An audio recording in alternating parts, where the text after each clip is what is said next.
Bendito Dios y buen Padre, estamos aquí para encontrarnos contigo. Hemos dejado nuestras cosas de lado para poder hablar de tu santa palabra, para poder escucharte. Por eso imploramos que te acerques a nosotros, que traigas contigo a tus poderosos ángeles, para que se unan a nosotros en las alabanzas y que tu Espíritu Santo nos llene de sabiduría para poder entender lo que tú tienes para decirnos en esta mañana. Está tú presente con cada uno de los que estamos aquí y con aquellos que nos están escuchando por la radio. Bendícelos en el nombre de Jesús. Amén.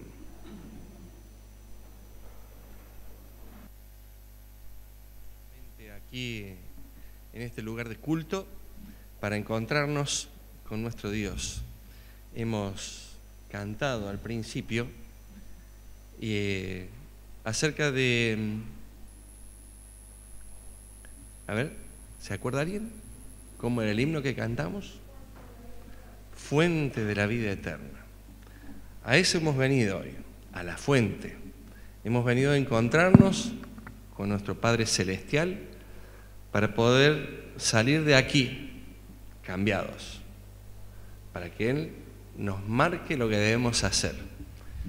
Y para eso, en principio, y tratando de acompañar a aquellos que nos están escuchando por radio, les voy a comentar que hay proyectada una imagen con una pregunta que está arriba. Dice, ¿qué es esto? Y vemos a dos personas que están en un par de botes flotando sobre un basural acuático. ¿Qué nos muestra esto? Aquí vemos a otra persona en un lugar similar. ¿Qué nos muestra? La gran contaminación que hay. Pueden estar reciclando algo para poder subsistir. Aún en ese río que vemos tapado por la basura, hay algo. Pero ¿realmente esto es suficiente? ¿Eso es justo? ¿Les gustaría a ustedes estar dependiendo de la basura para poder subsistir? Entonces, si estamos todos de acuerdo que ese no es el lugar, que eso no es lo que debería ser, vamos a buscar qué es lo que Dios nos está pidiendo a nosotros, a mí en primer lugar, acerca de esto. Y vamos a ver unas imágenes más. ¿Alguien sabe qué río bíblico famoso es el que estamos viendo aquí? Es un río que muestra unas islas, unos veleros y algunos barquitos. Las islas con mucha vegetación, pero después hay desierto. Esto es el Nilo. Muy bien. El ingeniero Leiva lo ha acertado. Este es el Nilo, en la zona de Gosén. Ahí es donde estuvo el pueblo de Israel. ¿Sí? Vamos a ver si quiere pasar. Ahí está. El río más caudaloso del mundo. La siguiente imagen. El Amazonas. Si quieren anotar otros. A ver cómo vamos. ¿Sí? Es el Amazonas, ahí en los meandros, en medio de la selva. El río más ancho del mundo. Río de la Plata, muy bien. Ahí está su estuario. En la provincia de Buenos Aires y al frente nuestro país vecino Uruguay. Bueno, si no lo consiguen darse cuenta, dice el río más importante de la región. El Río Negro. Vemos ahí la confluencia, lo que se ve arriba en ese lugar es el lago Pellegrini, el río Neuquén y el Limay. Ahí está la confluencia, a partir de ahí está el Río Negro. Y yo sé que alguno lo va a conseguir sacar al siguiente, pero es un río más caro para mí. Epa, yo pensé que iba... No. El río Suquía, claro, yo soy cordobés, ¿cómo no voy a mostrar el río que me representa a mí. Es el río Suquía. Es un río que pasa por el centro de la ciudad y recibe el afluente de la Cañada, como decía aquí nuestro hermano. Bueno, yo tengo que mostrar lo que para mí es caro.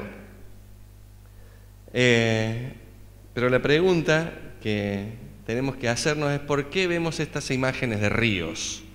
¿Por qué tenemos que ver estos ríos distintos del mundo que han sido reconocidos, algunos más fácil que otros, ¿sí? ¿Por qué los ríos son conocidos?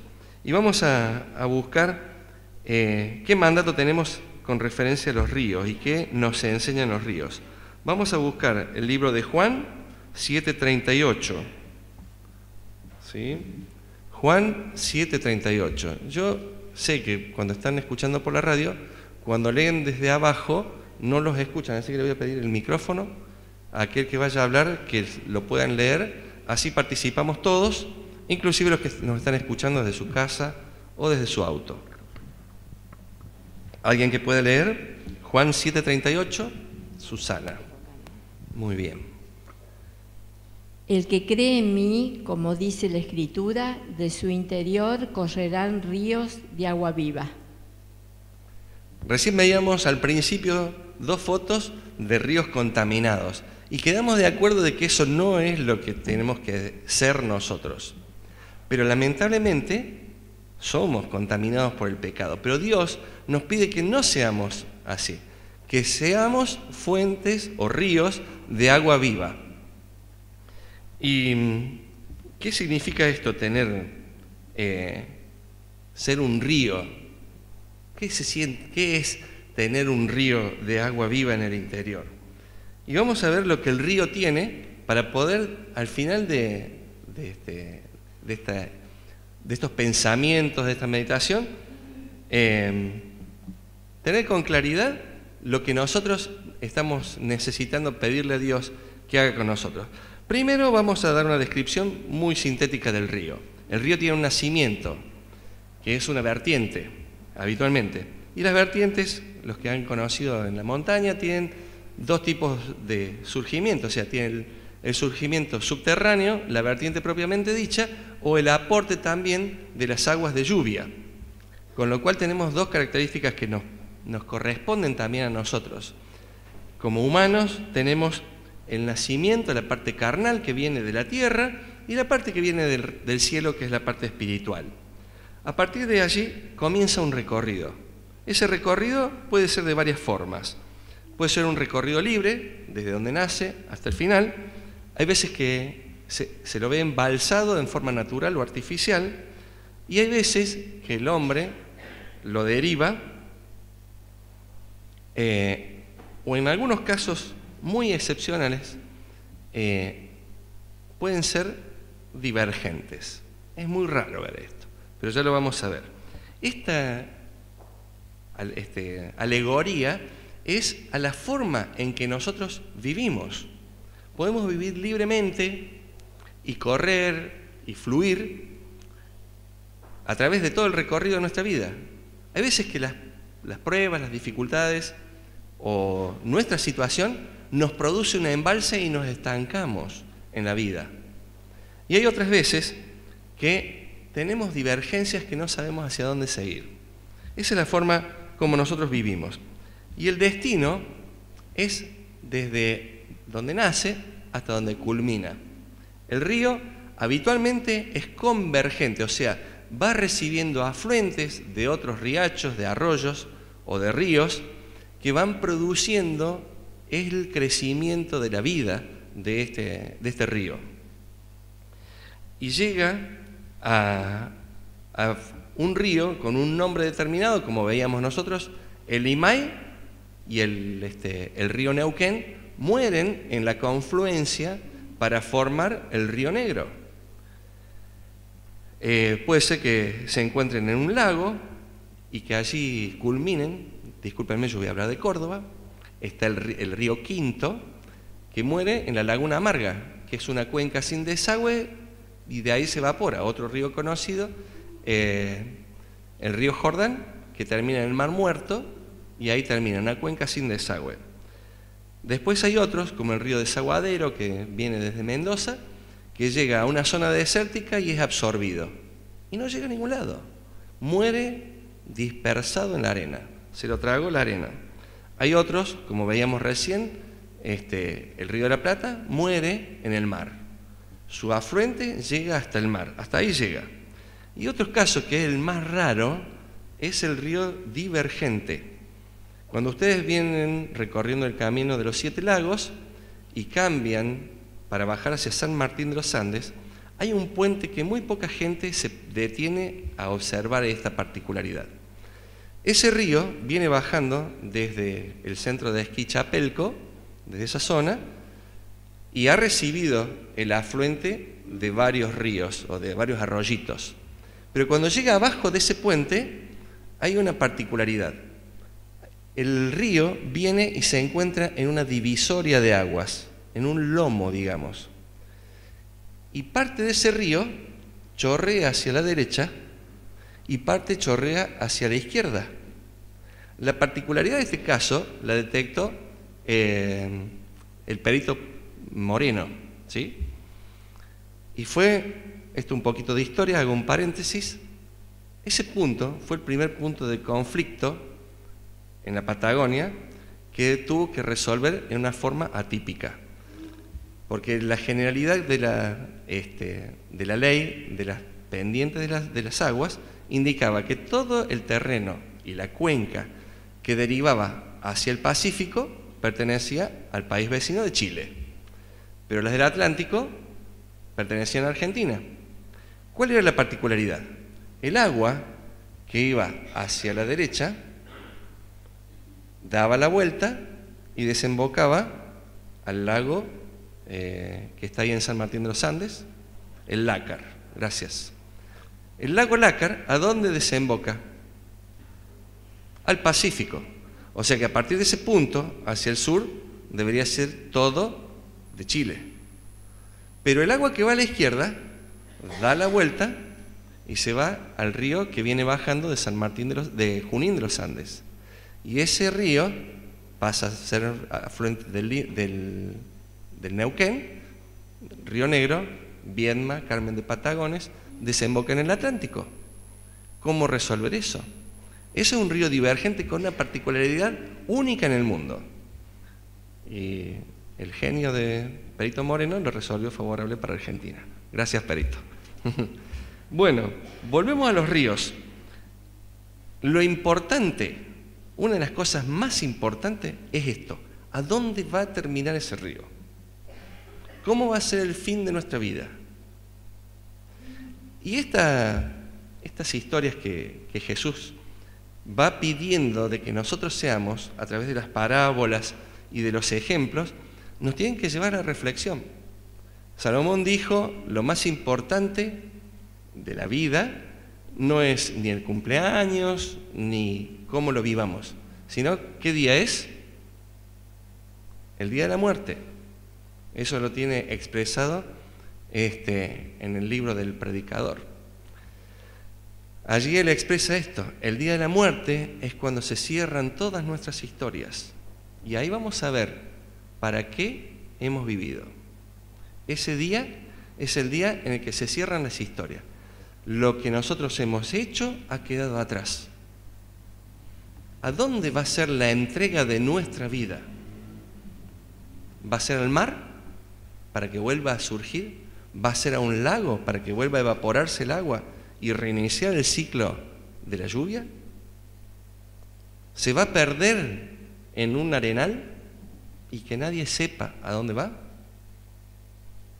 ¿Va a ser divergente, que al final no fuimos ni una cosa ni otra? Dios en su sabiduría nos ha dejado ejemplos fantásticos. Yo les aseguro que hace mucho tiempo vengo preparando este tema y la verdad es que da para hacer muchos sermones, no uno solo. Pero vamos a pasar rápido ahora a otras características que tiene el río, que eso no está expresado en la Biblia directamente, pero cuando leemos acerca de las características de un río y vemos lo que necesita un río para ser, vamos a poder tomar para nosotros particularidades. Alguien que busque Salmo 90, 10. Otro que busque, Salmo 102, 12. A ver, voy a pedir que me levante las manos. Aquí tengo varios versículos. Salmo 90, 10, ¿quién lo va a leer? Uno nada más. ¿Sí? ¿Cristian? Salmo 102, 12. ¿Sí? Irma. Lucas 11, 4. ¿Quién busca Lucas? ¿Sí, hermana? Voy a buscar, hay 5 versículos más. Mateo 25, 35 al 45. ¿Alguien que pueda leer Mateo? ¿Sí? Juan 13, 35. ¿Sí? Allá atrás, Dani. Hechos 2, 1. ¿Sí? Segunda de Crónicas 7, 14. ¿Otro? ¿Sí? ¿Otro hermano? Salmo 126, 6. Y por último, Salmo 40, 1 al 3. ¿Alguien? ¿Sí? ¿Vos? Bien. Bueno, vamos a comenzar a leer Salmo 90, 10. ¿Quién lo tenía? Sí, listo.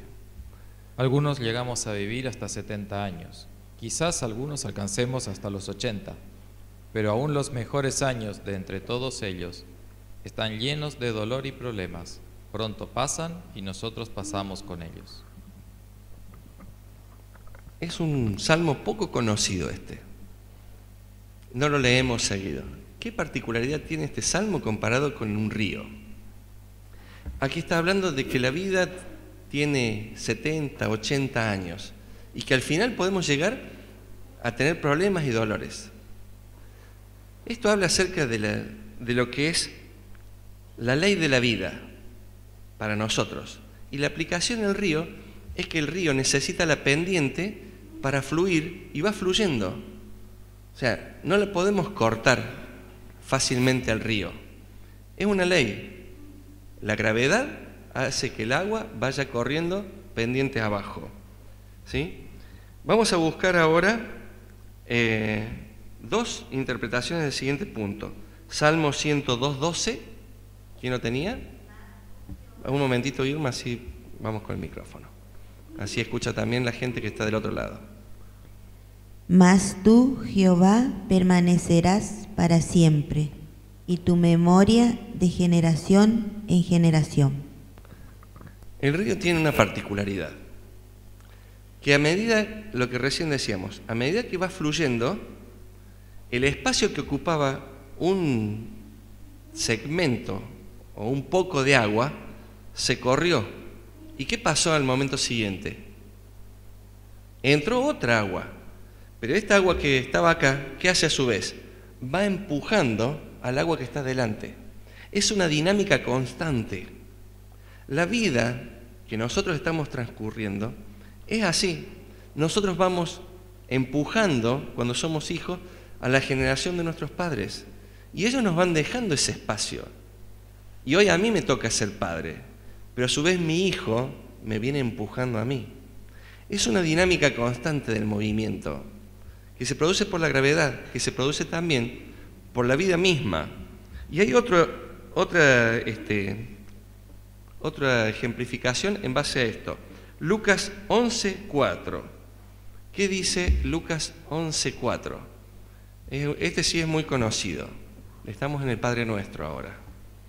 Y perdónanos nuestros pecados, porque también nosotros perdonamos a todos los que nos deben. Y no nos metas en tentación, mas líbranos del mal. Ahí estamos. Aquí estamos hablando del perdón. Esta sustitución de la dinámica del agua es también significativa. Cuando nosotros perdonamos, fluye en nosotros automáticamente el perdón de Dios para reocupar ese lugar que nos molestaba. O sea, es una dinámica constante. El río de agua viva que venimos desarrollando en esto, vemos que tiene esta dinámica. Yo necesito perdonar para que me llegue el siguiente perdón. Y cuanto más perdono, más perdón recibo. Está expresado ahí. Esto es para desarrollar un sermón sobre esto. Pero vamos a ver las características que nosotros debemos tener como río. Debemos ser perdonadores para recibir para nosotros el perdón. Vamos a ver otra característica que tiene el río. Mateo 25, 35 al 45. No lo vamos a leer todo porque lo conocemos, pero quiero que empiecen a leer los primeros para ver qué es el factor que tenemos que descubrir aquí. Sí, adelante, Olivera. 25 del... El 25 del 35 en adelante vamos a leer al 37. Bueno, dice así: porque tuve hambre y me diste de comer, tuve sed y me diste de beber, fui forastero y me recogiste, me recibisteis, estuve desnudo y me cubristeis, enfermo y me visitasteis, estuve en la cárcel y vinisteis a mí. Ok, esto está hablando cuando en la segunda venida de Cristo Jesús nos pide a nosotros lo que hemos hecho, ¿sí?, en la vida. Y esto es lo que nos está pidiendo hoy, que nosotros seamos caritativos, que seamos solidarios, que tengamos una conciencia social hacia aquellos que no le están pasando bien. Nosotros como ríos de agua viva debemos pedirle a Dios que nos dé la fuerza para seguir adelante haciendo esto. No es fácil. Dani es el nombre de... Daniel. Con Daniel fuimos el domingo pasado a Balsa Las Perlas. Y los chicos fueron a un lugar que no fue fácil entrar. Y cuando volvimos a llevarle la ayuda a un muchacho que hace 5 años anda con un andador porque lo chocó alguien, no sabe quién, le arruinó las piernas y resulta que él no puede trabajar más. Depende de la caridad. No tiene la posibilidad de trasladarse y vive en la anteúltima casucha pegada al desierto. Después de su patio hay desierto. Le han prestado un rancho de chapa para que viva. Y hay que ir allá. Hay que brindarle nuestro apoyo. Y una persona que nos acompañaba me dice: Raúl, es muy difícil entrar acá. Y sí, es difícil, pero Dios nos pide eso y Él nos da, Él nos habilita a que hagamos esto. Él nos está pidiendo que como ríos de agua viva llevemos la contención, el soporte. Como así van los patos flotando, nosotros tenemos que ser el sustento de esta contención. Vamos a ver otra característica muy particular que tiene el río, que es la que descubrimos en Juan 13:35. ¿Quién lo tenía? Juan 13:35. Dani. En esto conocerán todos que sois mis discípulos, si os amáis unos a otros. Que os améis unos a otros, eso es lo que tenemos. Y lo vamos a completar a esta idea con Hechos 2:1. ¿Quién tenía Hechos 2:1? Sí, acá. Mi mamá. Cuando llegó el día de Pentecostés, estaban todos unánimes juntos. Unánimes juntos. Cuando el agua está dentro del río, lo normal, lo natural, lo adecuado es que sea un líquido. ¿Qué pasa? ¿Por qué el agua es un líquido? Dios nos está pidiendo de que nosotros seamos ríos de agua viva. O sea que yo tengo que ser líquido, tengo que fluir, tengo que tener amor, que es la ley que nos une como hermanos. Esa ley en el agua es la ley de coerción de la sustancia. El agua busca a unirse por el peso propio. Cada molécula de agua, cada partícula de agua, cuando baja, se fusiona con el resto. Uno no puede separar, decir, esto es una molécula de agua, esta es otra, cuando está dentro del agua. Es toda una sola cosa. Los átomos se han fusionado y las moléculas se han unido y se han vinculado de forma tal que uno no diferencia uno con otro. Nuestra iglesia tiene que tener esto, esa coerción, el sentirnos hermanos, sentirnos uno. Dice, cuando estaban en el Pentecostés, estaban unánimes juntos. Unánime significa que eran uno. Ellos ponían sus casas, sus propiedades, todos sus bienes para el bien común. Y Dios nos está pidiendo eso. Nos está pidiendo que por favor seamos uno. Y eso es lo que necesitamos. Vamos a pasar por arriba esto porque ya les digo, cada tema da para un sermón. Vamos a ver el siguiente punto. Segundo de Crónicas, pero hay unos que me he salteado, pero se los voy a comentar. Hay otras características que son muy buenas y que vamos a pasar rápido porque si no, no nos va a dar el tiempo. El agua mantiene dos orillas. Ese límite se llama pelo de agua, o sea, es un pelo. ¿Cuál es lo que lo mantiene unido? Es la ley que habíamos dicho recién de la coerción más el trabajo de la gravedad. Y esa ley que la mantiene unida es la que le frena el contenedor, ¿sí? La frena de que se vaya más allá. Hay un nivel, siempre busca nivelarse.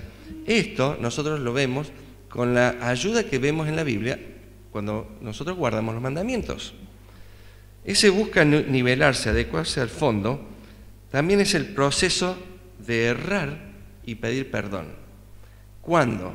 Cuando nosotros vemos que el río se desborda, invade, destruye, ¿sí?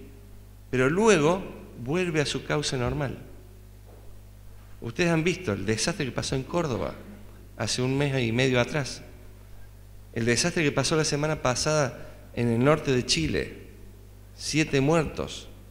El agua cuando se desborda, cuando nosotros perdemos el control y no respetamos el límite, somos un desastre y hacemos desastre. Nuestra influencia de ser un río de agua viva, contenido dentro de los mandamientos, se produce en calamidades para los que nos rodean. Y Dios nos está pidiendo justamente eso. Y cuando buscamos eso, lo vemos en Mateo 18, 21 al 35, cuando le preguntan a Jesús, ¿cuántas veces debemos perdonar? ¿Cuántas veces se desborda el río? Todos los años, si lo dejamos, varias veces. Por eso construimos represas, por eso le ponemos límite a la furia. Nosotros tenemos que ser así. Tenemos que ser limitados, contenidos por ese contenedor que tenemos que ver que es nuestro Dios a través de su ley. Tiene otra característica, que el río, a medida que va avanzando, a su vez va filtrando agua hacia el subsuelo, va permitiendo que por ahí se inunde y comparta fácilmente o controladamente más allá de su nivel, y de otras también evapora y va corriendo. Esto hace una comparación con nosotros con lo que tenemos que compartir, y esto es importante que lo leamos. Vamos a buscar Mateo 28, 19, conocido por todos. Yo se los cuento. Dice: por tanto, id y haced discípulos en todas las naciones. O sea, a lo largo de tu vida, a donde vayas, tenés que tener una buena influencia. Tenés que avanzar y compartir el mensaje que Dios te dio. Esta es una característica muy importante del río de agua viva. Hay otra característica que la disfrutamos cuando nosotros vamos al río, que es el reflejo que genera su superficie. Nosotros vamos y cuando el río se pone en calma, vemos reflejado lo que tenemos más arriba de la costa, ¿sí? Y esto es una característica que debemos tener con el cristiano. El río va pasando. Donde hay desierto, refleja desierto. Donde hay árboles, refleja árboles. ¿El río cambió? No. Simplemente se amoldó, reflejó y se mimetizó con el entorno. Eso Pablo lo expresa en 1 Corintios 9:20, y él dice que en la situación que él le tocaba desenvolverse en un lugar y en otro, él decía, yo soy griego con los griegos y judío con los judíos. ¿Él cambió su forma de ser? No. Sin embargo, él permeaba a nivel superficial el reflejo del entorno social. Él se permitía eso, y el río también lo hace. No entra mala influencia. Simplemente es algo natural que lo hace el río.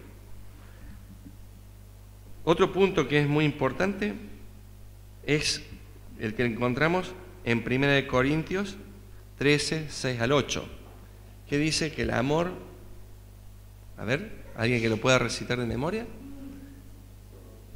Todo lo puede, todo lo espera, todo lo sufre, no se goza de la injusticia, sino se goza de la verdad. ¿Y cómo termina? Y el amor nunca deja de ser. Entonces el río, hay veces que ofrece su resistencia a lo que está, y hay embarcaciones que transitan por él, hay aves acuáticas, tiene una tensión superficial. ¿Qué es lo que aguanta? Abajo viven otras especies, y viven peces, batracios, y el río comparte, constantemente está llevando vida y permitiendo que otros lo utilicen. El amor, que también lo une, el amor hace que a otros los pueda sustentar. O sea, las lecciones del agua en el río son interminables. Pero vamos a las dos últimas, que es acerca de que cuando el río empieza a moverse, ¿sí? Vamos a buscar, había pedido 2 de Crónicas 7:14. ¿Alguien lo tenía? Allá, sí. Y si se humilla mi pueblo, sobre el cual mi nombre es invocado, y oran, y buscan mi rostro, y se convierten de sus malos caminos, entonces yo oiré desde los cielos, y perdonaré sus pecados y sanaré su tierra. Acá hay una analogía con los problemas. Acá Dios le habla al pueblo que le está pasando algo y Él le pide que se humille y que vuelva, ¿sí? Y que lo invoque a Él. Pero vamos a ver nada más que la parte de la humillación. El río, cuando se produce un quiebre mayor, esa coerción que traía el agua, ¿sí?, que venía todo parejito, se empieza a deformar y empieza a producirse lo que se llaman aguas blancas, en los que practican kayak o rafting, ¿sí? Son las aguas que le gustan a los chicos. Son aguas que se están batiendo constantemente. En el fondo ya no hay un lecho de arena, sino que hay piedras que son pruebas, que son dificultades. Y al río le resulta trabajoso, digamos, pasar por este lugar. Y se sacude. Y esas son las pruebas, ¿sí? En esas pruebas, el río tiene que doblegarse, volver a mantenerse dentro del control de las dos orillas. Por más que se sacuda la vida, por más que nosotros estemos en una etapa brava de nuestra vida, Dios está al control. No nos olvidemos de eso. Las orillas siguen estando allí. Dios está al control. Si nosotros nos humillamos y permitimos que Dios mantenga ese control, va a pasar la prueba. ¿Cuál va a ser el resultado? El río se oxigena. El agua se nutre del aire y eso genera más vida. Y vamos a ver el último punto. Y el último punto, yo quiero dejar la imagen esta que vemos, un río tranquilo entre las montañas con un hermoso y frondoso bosque. Y vamos a ver esto. ¿Alguien puede decir qué imagen estamos viendo? Las cataratas del Niágara, ¿sí? Son las cataratas más importantes de Estados Unidos. Viene gente de todo el mundo, y cuando digo de todo el mundo, soy testigo de eso. He visto gente de todas las razas recorriendo ese espacio. ¿Qué pasó acá? Podemos observar que esa era la superficie, pero acá abajo, a unos 70 metros más abajo, se hundió el suelo y el río perdió la orilla. Ahí no hay orilla del río. Se cayó el fondo. ¿Alguien sabe el nombre de estos saltos? Las cataratas más importantes del África. Estos se llaman saltos de Victoria. Miren ustedes la grieta que se produjo en la tierra. Y el río que venía tranquilito por ahí arriba, ahora tiene que pasar por ese encajonamiento. Pero sin embargo acá hay una caída que es impresionante. Nuevamente una ruptura del soporte que es terrible. Bueno, esto no hace falta ni decirlo, ¿no? Las cataratas del Iguazú, con el famoso salto de la garganta del diablo ahí al fondo. Nuevamente vemos una grieta y un hundimiento del suelo. Esta es la menos conocida. A ver si alguien sabe dónde está esa cascada, lo invito a comer a mi casa. Bueno, vamos a hacer dos nomás hoy. Pero fíjense aquí, el tren, como para que tomen una escala, eso más o menos deben ser unos 15 metros desde aquí. Todavía sigue para abajo un poco y es hasta allá arriba. Bueno, les dejo ahora la pica. Busquen. Esta cascada también, si nosotros vamos a una foto aérea, seguro que de ahí para arriba el río va manso. Pero en esto, miren la furia con la que baja. Miren la furia. El agua es incontrolable. ¿Qué pasa en nuestra vida cuando hay un suceso tan terrible que parece que estamos cayendo sin tener de dónde aferrarnos? Cuando perdemos el soporte en forma premeditada o en forma accidental. Cuando ese lecho que tenía los límites claramente se pierde de abajo nuestro. Caemos y la coerción se pierde y es espuma. El agua viene lastimándose, podríamos decirlo. Pero ¿saben? Eso me avisaba que tengo que terminar. ¿Saben? Esas pruebas, esas terribles caídas al abismo. Se me pasó, no sé por qué, el Salto del Ángel, que era la cascada en Venezuela, la más alta del mundo, casi 800 metros. La tenía y se ve que quedó sin aplicar. 700 metros caída libre. Ahora van los chicos a saltar al abismo desde ahí arriba, a hacer salto base, y cuando caen 300 metros, sueltan el paracaídas y caen. Porque quieren vivir la sensación de lo que está el río de agua viva todos los días vivenciando. ¿Para qué pasan estas cosas? ¿Para qué ocurrió en mi vida ese momento tan terrible de sentir que no me podía agarrar de Dios? ¿Para qué pasó? Vamos a buscar Salmos 40, 1 al 3.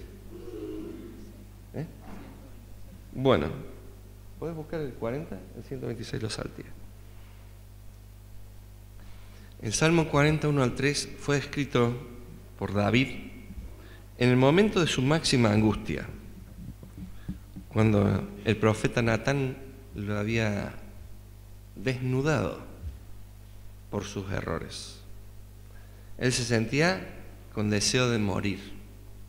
No se podía aferrar nada, le había fallado a su Padre Celestial. Él se sentía morir y él muestra la salida.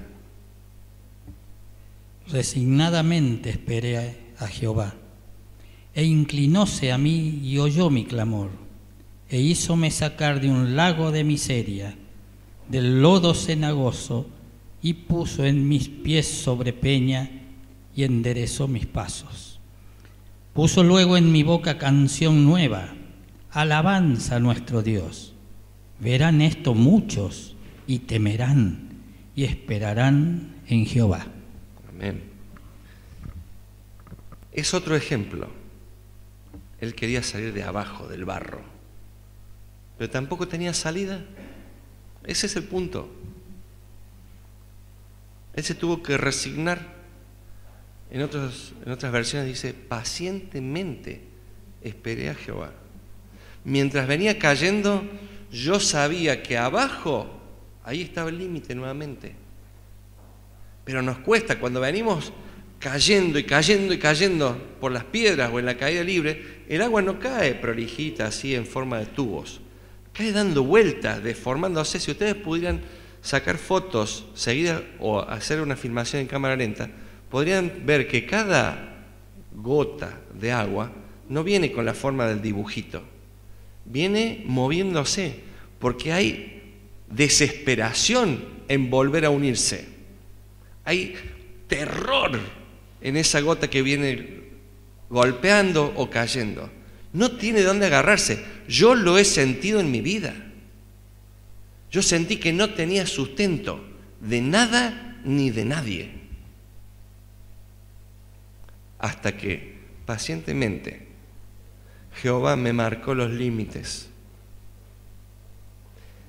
Y cuando llegué abajo y me encontré nuevamente con Dios, cuando me encontré con mis hermanos que me pudieron abrazar, con mi familia que me contuvo, con esos ríos de agua viva que me brindaban esa contención, esa coerción, con Dios que me daba los límites, con el trabajo que Dios me marcó para que brindara a los demás de su amor.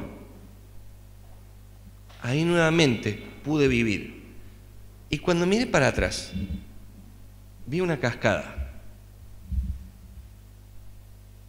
a donde yo había estado. Y otros, al verla, alabaron a Dios. Y quien viene a mí, yo le digo, yo estuve ahí.